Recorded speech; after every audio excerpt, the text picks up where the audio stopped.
Assalamualaikum warahmatullahi wabarakatuh, Bapak Ibu yang saya banggakan, yang saya hormati.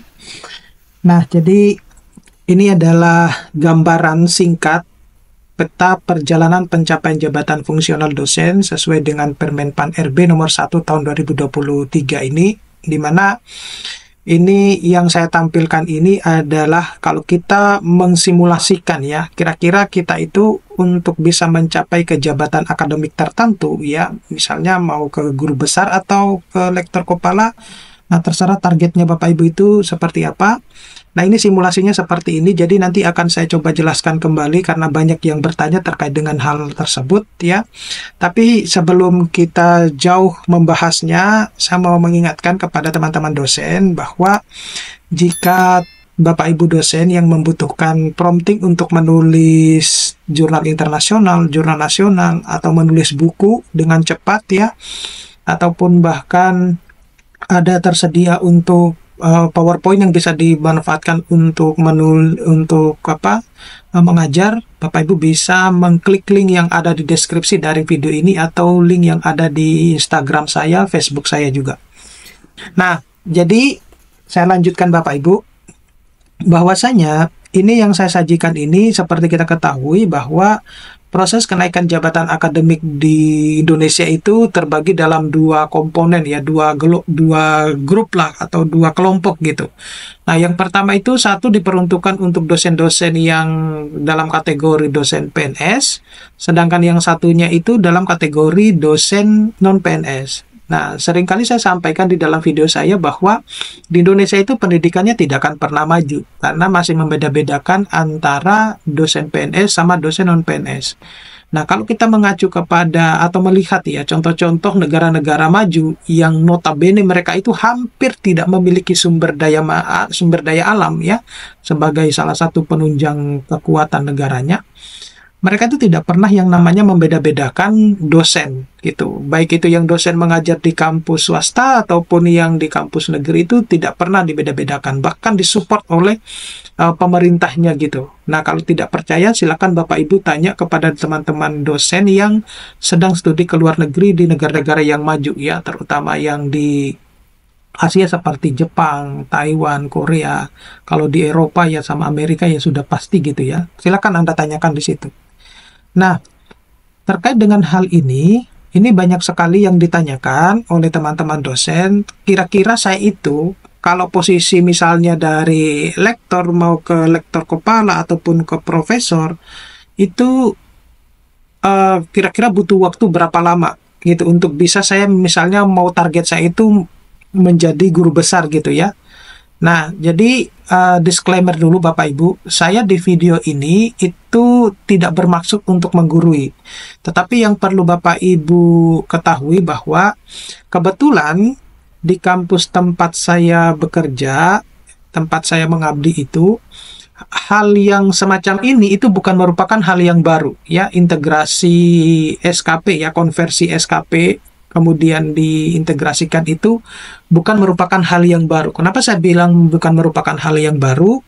Karena di kampus tempat saya bekerja, itu baik dosen PNS maupun dosen non-PNS itu sudah menerapkan sistem yang semacam ini sebagai bentuk pelaporan kinerjanya tahunan gitu ya. Jadi selain kita melaporkan BKD kita di tiap semester, kita juga melaporkan SKP kita gitu. Nah, saya nggak tahu apakah di kampus-kampus Bapak Ibu itu menerapkan hal yang semacam ini. Jadi kalau di kampus saya itu kita masih menggunakan yang sistem Excel waktu itu. Ya sebelum rame dimasukkan ke sister gitu ya. Kita sudah menggunakan sistem Excel. Nah, nanti saya akan ceritakan kenapa sistem ini itu lebih banyak merugikan dosen ya, termasuk yang dupak itu, yang dupak yang banyak digunakan, yang akan digunakan oleh teman-teman dosen non-PNS.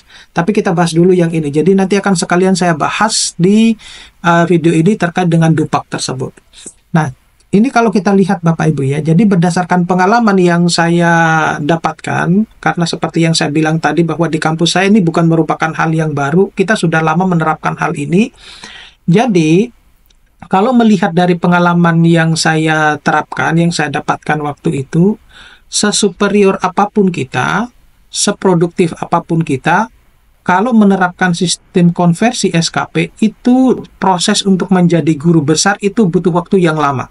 Nah, kenapa demikian? Jadi kalau di Excel yang kita terapkan simulasinya, dan itu sama dengan Excel sebelum sebelum di-upload ke ini ya, di-upload ke Sistar itu. Jadi katakanlah kita punya koefisien angka kredit tahunan itu baik, ya di situ untuk menjadi baik itu hanya cuma butuh maksimal 2 artikel ilmiah yang dipublikasikan di jurnal nasional. Itu ya, kita tidak berbicara yang jurnal internasional ya. Berarti untuk jurnal internasional cukup 1. Jadi kalau kita punya koefisien angka kredit tahunan baik itu hanya cuma 2 atau 3 gitu. 2 atau 3 jurnal nasional terakreditasi. Nah, sedangkan untuk yang sangat baik itu ya mungkin kalau bukan 3-4 gitu.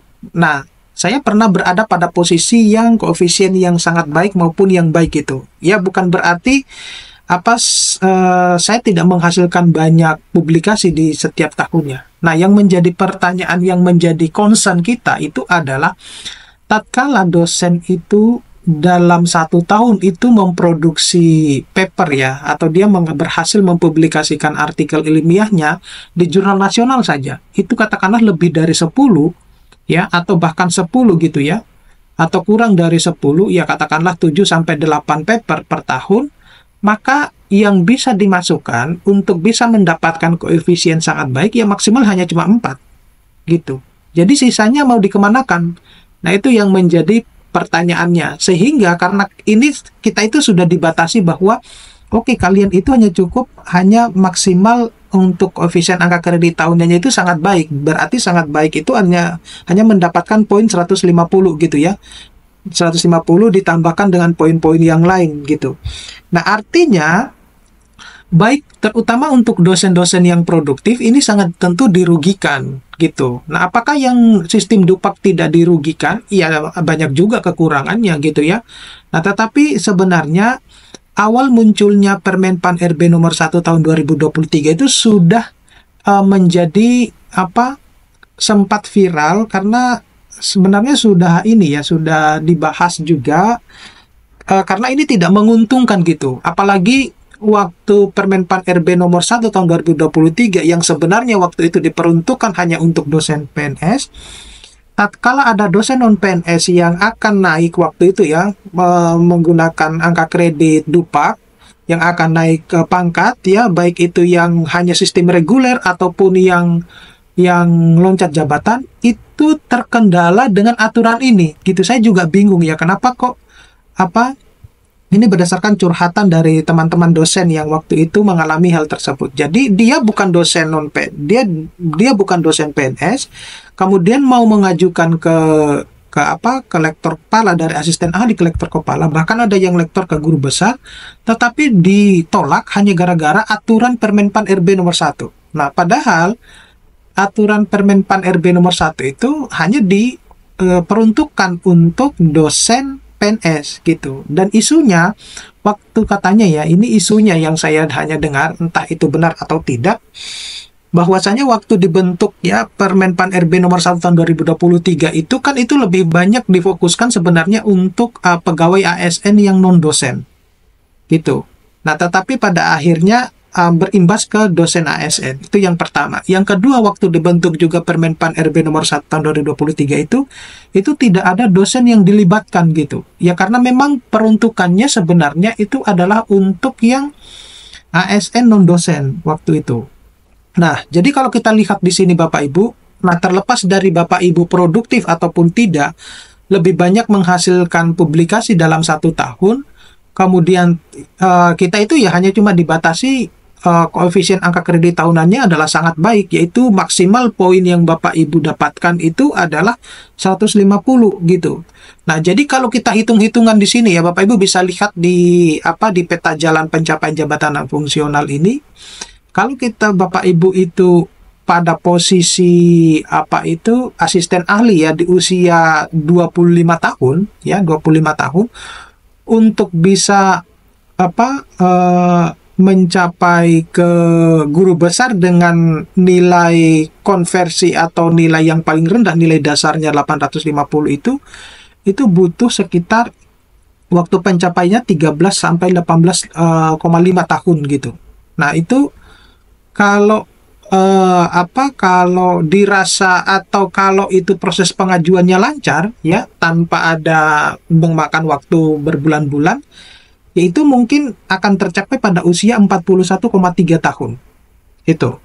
Itu yang akan tercapai, atau bahkan 40,9 tahun. Nah, tetapi kan belum terpotong dengan misalnya kita mengajukan tidak otomatis dalam 1 hari kemudian turun gitu SK kita. Kan nggak juga. Kan butuh juga berbulan-bulan gitu ya. Meskipun saat ini katakanlah 3 bulan kita sudah bisa mendapatkan SK jabatan akademik. Tetapi kenyataan di lapangan nggak juga ternyata, berdasarkan dari laporan dari teman-teman yang sengaja curhat ke saya. Nah, bahkan ada isu yang menarik ya terkait dengan apa yang pernah saya bahas ya, terkait dengan Kepmendikbudristek nomor 63 itu, bahwa khusus untuk yang plagiasi yang harus kita lampirkan itu, bahkan kalau kurang dari kalau lebih dari 20 atau 25% itu harus cek lagi, sehingga yang boleh dinilai itu hanya cuma 3%. Nah, ini konyol. Nanti saya mungkin ya, mudah-mudahan masih saya simpan screenshotnya ya, yang dari teman yang sengaja men-screenshot hasil dari komentarnya asesor gitu. Nah, ini konyol sekali nah ini yang sering kali saya sampaikan, bahwa sepertinya ya, mohon maaf sekali ya kalau saya ini tidak menggurui ya, sekali lagi saya tidak menggurui, tapi mohon maaf ya, sepertinya para asesor itu tidak satu bahasa dan mungkin tidak memahami sistem kerjanya Turnitin itu seperti apa gitu ya. Jadi kalau saya mau bahas tentang sistem kerja Turnitin itu juga panjang juga sebenarnya. Nah, itu yang saya kembali ke sini Bapak Ibu ya.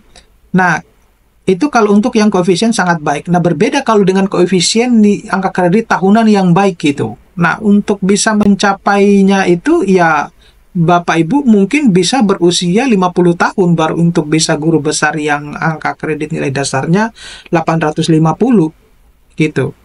Nah, itu kalau posisinya itu tadi Bapak Ibu rutin untuk setiap 2 tahun mengajukan, Makanya seringkali saya kritisi bahwa sepertinya setiap 2 tahun itu harus sudah tidak diberlakukan lagi gitu ya. 1 tahun pun semestinya harus sudah ada aturan bahwa tiap 1 tahun itu dosen-dosen itu sudah bisa mengajukan kenaikan jabatan akademik dosen. Karena kenapa demikian? Dosen-dosen sekarang, terutama yang baru-baru itu, punya networking yang bagus gitu ya, untuk dalam hal mempublikasikan atau bekerja sama dalam publikasi maupun penelitian gitu, sehingga keterlibatan mereka di dalam artikel ilmiah itu, karena mereka mempunyai banyak networking, itu mereka bisa produksi dalam 1 tahun itu ya mungkin bisa lebih dari 15 sampai 30 paper gitu ya. Jadi kebetulan kalau di lingkungan saya ya, di pertemanan saya, untuk publikasi hanya dalam 1 tahun 20-30 paper itu merupakan hal yang biasa yang saya lihat. Nggak kaget lagi gitu kalau saya yang harus semacam itu.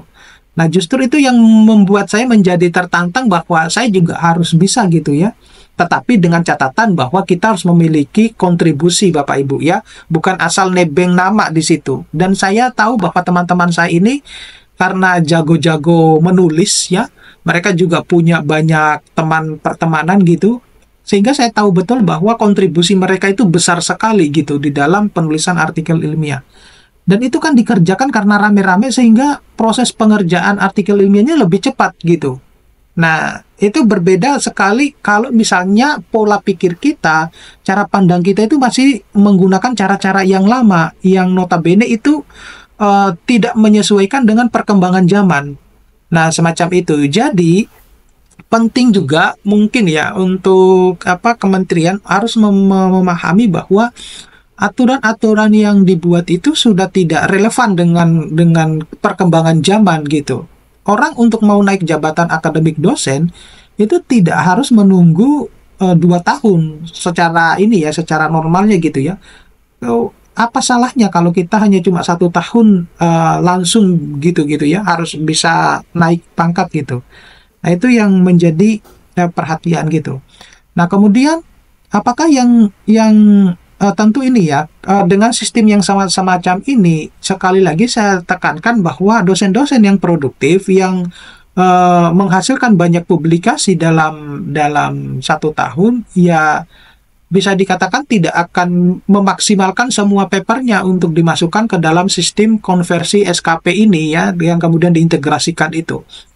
Nah, itu tidak bisa, karena sekali lagi ini kita itu dibatasin hanya cuma pada koefisien angka kredit sangat baik gitu. Dan anehnya, kalau kita lihat di aturan ini, itu ketika Bapak Ibu misalnya punya kelebihan ya, dari lektor mau ke lektor kepala, ya, dari lektor ke lektor kepala, maka yang kelebihan itu langsung nol gitu, tidak bisa dipakai lagi. Kelebihan yang bisa dipakai itu kecuali pada jabatan akademik yang sama.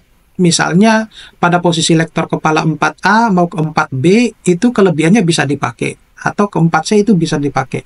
Nah, tetapi kalau naik jabatan akademik ya, dari lektor ke lektor kepala, karena sudah berbeda golongan, itu sudah tidak dipakai kelebihannya. Nah, itu yang menjadi salah satu penghambat besar ya. Saya juga bingung kenapa ada sistem yang semacam ini di Indonesia itu. Nah, kemudian kalau kita bahas terkait dengan yang dupak, apakah dupak tidak memiliki masalah? Oh, masalah juga dupak itu. Ya, jadi dupak itu juga adalah kembali lagi kepada teman-teman dosen yang produktif gitu. Sama halnya dengan yang di SKP ini ya, sistem konversi ini, bahwa dosen-dosen yang produktif itu juga tidak bisa mengajukan kenaikan jabatan akademik tiap tahun. Misalnya salah satu contohnya itu ya. Jadi tetap harus menunggu minimal 2 tahun kalau dia benar-benar concern ya terhadap kenaikan jabatan akademiknya gitu. Nah, kemudian di sisi yang lain, tidak adanya mekanisme loncat jabatan seperti yang dilakukan atau yang ada di POPAK 2019 itu ya, itu juga pernah saya bahas gitu. Itu makanya seringkali saya sampaikan bahwa dengan adanya aturan baru, kebijakan baru, kok sepertinya kemunduran gitu ya. Justru hal-hal yang semestinya itu bisa menunjang dosen-dosen di Indonesia itu bisa lebih cepat menjadi profesor ya, karena produktivitasnya, karena kapasitasnya, karena kualitasnya, tetapi justru terhalang oleh aturan-aturan atau kebijakan yang dibuat gini. Nah, saya mohon maaf kalau saya salah, tetapi berdasarkan dari apa pengamatan saya, kemudian saya diskusi dengan teman-teman yang lain, ya kenyataan di lapangan seperti ini gitu. Jadi karena antara asesor itu juga berbeda pendapat gitu, dan itu saya tahu bahwa di grup-grupnya mereka itu seringkali terjadi perbedaan pendapat ya, antara asesor A sama asesor B atau yang lain, antara asesor lah gitu ya, meskipun proses penilaian jabatan akademik itu dilakukan blind asesor gitu ya, sama asesor tidak sama tahu gitu. Tetapi dari screenshotnya teman saya yang sengaja men-screenshot ke saya itu, jabatan akademiknya itu ditolak hanya gara-gara scan plagiasinya yang melebihi 20-25% gitu. Nah, padahal saya bilang bahwa apakah scan plagiasi yang mereka lakukan itu sudah dilakukan exclude. Exclude itu seperti apa Bapak Ibu? Exclude itu adalah satu referensi itu tidak boleh include ya di dalam sistem scan. Sehingga kita harus tahu bahwa pengaturannya ketika kita menggunakan Turnitin itu seperti apa. Kemudian yang kedua itu bahasa-bahasa yang sudah terbilang sudah paten, yang tidak bisa kita ganti-ganti itu jangan-jangan belum juga di-exclude. Contohnya, misalnya nama, ada kesamaan nama ya, nama penulis, itu harus di-exclude gitu. Kemudian nama universitas itu kan sudah paten ya, kita tidak bisa merubah nama universitas itu. Gitu, artinya tidak ada similarity-nya nama universitas itu. Kemudian komponen-komponen yang ada di dalam artikel, misalnya seperti introduction atau pendahuluan, material and method atau metodologi, itu kan tidak bisa kita rubah. Pasti akan terdeteksi sebagai plagiat gitu. Result on discussion gitu. Itu harus kita exclude. Nah, semacam itu. Kemudian angka-angka. Angka-angka seperti penomoran itu kadang terdeteksi. Nah, itu juga harus kita exclude gitu. Apakah angka kemudian kita jadikan dalam bentuk huruf, ya sama aja gitu. Nah, sehingga di dalam penggunaan Turnitin itu kita harus tahu, kita harus menyetingnya seperti apa sehingga persentase dari similarity dari artikel dosen-dosen itu bisa masuk akal gitu ya, terlepas dari komponennya seperti apa. Tetapi yang perlu diketahui oleh semua dosen ya, bukan hanya asesor saja, bahwa ketika artikel kita itu sudah publish di sebuah jurnal, ya, maka itu sebenarnya sudah memenuhi komponen persyaratan yang telah diterapkan oleh jurnal tersebut gitu. Nah, salah satunya adalah mereka sudah menggunakan tools tertentu ya untuk mengecek plagiarismenya gitu. Karena mereka juga mempertaruhkan sebenarnya nama dari jurnalnya gitu. Nah, kalau Bapak Ibu tentu lihat ya, banyak sekali contoh-contoh jurnal yang kemudian menjadi discontinue ataupun kemudian dikeluarkan dari Index Web of Science gitu ya. Jadi itu karena salah satunya adalah terdeteksi mungkin banyak jurnal-jurnal yang artikel-artikel yang terdeteksi banyak plagiasinya tetapi tetap diterbitkan gitu. Itu salah satunya semacam itu. Jadi kita juga harus memahami. Saya kira kalau pengelola jurnal pasti paham ya terkait dengan sistem di dalam sebelum mereka menerima artikel untuk dipublikasikan di jurnalnya. Kan mereka juga harus men-scan plagiasinya seperti apa gitu. Jadi ini juga yang seringkali saya kritisi bahwa sepertinya ya apa pentingnya sih kita menampilkan hasil plagiasi itu? Tidak penting sebenarnya. Yang terpenting itu yang perlu diketahui bahwa artikel kita kalau publish itu bermanfaat untuk orang lain, untuk pembaca. Ada transfer knowledge di situ. Gitu. Ada ilmu yang kita sharing di situ. Itu kita tidak melihat lagi plagiasinya seperti apa, begitu. Kemudian harus melampirkan plagiasinya, itu yang menjadi perhatian oleh semua dosen. Nah, oleh karena itu, nah silakan Bapak Ibu berkomentar nih terkait dengan kebijakan yang ini. Ya, saya yakin bahwa mungkin kedepannya akan diperbaiki, tetapi ya saya juga tidak paham kapan itu akan segera dilakukan. Gitu. Jadi ini harus diperhatikan bahwa mau diberikan selamat kepada dosen yang produktif itu ya mau bagaimana lagi, ya Anda hanya cuma bisa maksimal menampilkan 3-4 untuk bisa mencapai angka kredit tahunan sangat baik. Nah, artinya secara tidak langsung itu kebijakan yang dibuat itu menyuruh kita untuk ya udah nggak usah terlalu produktif amat gitu ya.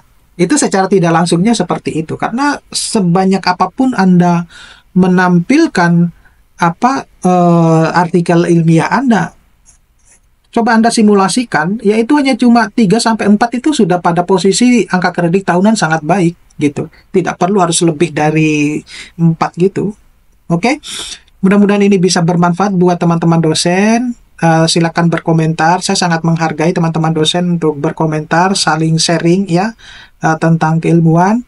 Nah, sekali lagi saya ingatkan buat teman-teman dosen yang ingin mendownload prompting untuk menulis jurnal internasional, jurnal nasional, atau buku ya dengan waktu yang cepat, Bapak Ibu bisa mengklik link yang ada di deskripsi dari video ini. Terima kasih. Saya akhiri. Assalamualaikum warahmatullahi wabarakatuh.